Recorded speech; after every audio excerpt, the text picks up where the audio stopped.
A special thanks to Tyler and Alex for your film and for joining us here today, and also thanks to Chelsea Rockman for joining us as well. And the film, so as I mentioned, by the way, so I'm going to ask a few questions, but Chris, if you put up your hand, and Andy, put up your hand. So they've got comment cards and question cards. If you've got a question, put up your hand, they'll circulate, and we're going to aim to get everyone's question answered. And we're aiming to be out of here by about 8:30. So, I first just want to talk about the problem of plastic pollution. So, I've read there will be more plastic than fish in our oceans by 2050. I've read a terrifying stat from Science that says the disease rate in coral goes from 4% to 89% if it's been in contact with plastic.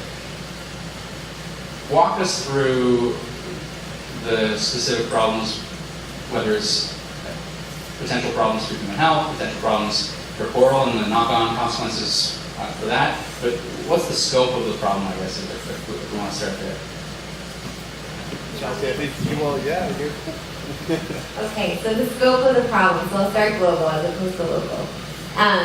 So I would say that in the beginning we thought of plastic as this middle of the ocean problem, and we would go out in the middle of the ocean on trips like what you just saw, and we find plastic in every single sample. Now we know that it's not just the middle of the ocean, it's also on the coastlines, it's also in the rivers, we find it in our lakes, we find it in dust, we find it in drinking water, we find it in seafood. So the contamination is ubiquitous. When it comes to impacts, when it comes to things like the coral that you're talking about, fishing debris, there's no doubt that animals get entangled in this debris, that animals ingest this or eat this debris like big plastic bags, and that can be the cause of death. And when it comes to microplastics, we know that it's infiltrated every level of the food chain, and that it can cause impacts to individual animals. So obviously we're not going to sit out here and be doom and gloom, because there's a lot of good solutions, but the reality is that the contamination is real, it's global, and that it can indeed cause impacts, so those solutions are needed.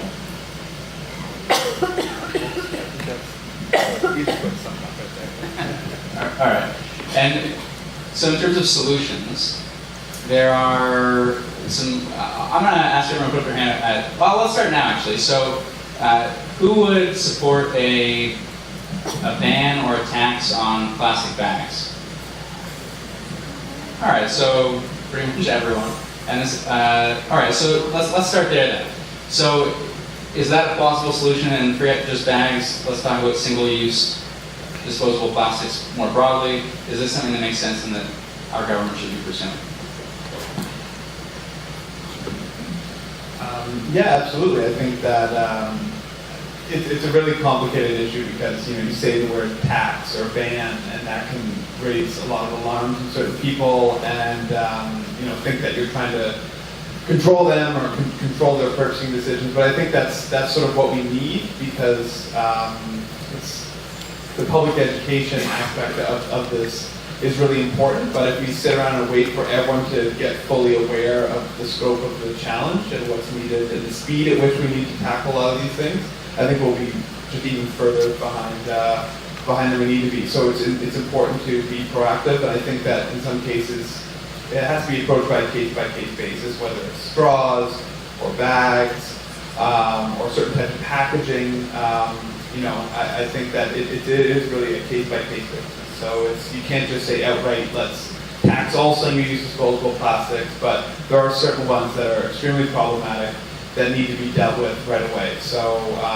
in one of our latest episodes of Big Leak, we talk a lot about flushable wipes, and that is one, sanitary wipes, they're allowed to be labeled flushable because there's no real guidelines on what can be labeled flushable. Like, you could label anything flushable technically if you can sit down your toilet. You could sell it as a flushable item. So it doesn't actually mean anything. But companies are allowed to get away with it because people like that idea. Oh, I can just get rid of it. It's something I'm going to use to wipe something disgusting, and I can get rid of it. But those are really problematic because we're being told to put plastic into the wastewater stream. We're not being told to put it in the garbage or put it in recycling. We're take plastic, put it in water directly. So those are the ones that I think require a more proactive approach, where you're saying, okay, maybe we need an outright ban, or we need to change the labeling guidelines, or we need a tax on this item, because if people want to use it, there's a cost to that. There's a direct cost to our wastewater recycling system. We pay $250 million a year in Canada just cleaning up garbage from wastewater treatment plants. And we have, wastewater, water infrastructure deficit that's running into the tens of billions of dollars right now. So, that's $250 million we're spending every year to clean up people's garbage. That $250 million should be going towards doing the repairs and, upkeep of our water infrastructure system. So, and speaking of money, yeah, I sort of went off on a tangent there, but those are the specific types of ones where you can say this one needs a more direct, fast approach with like types of taxes.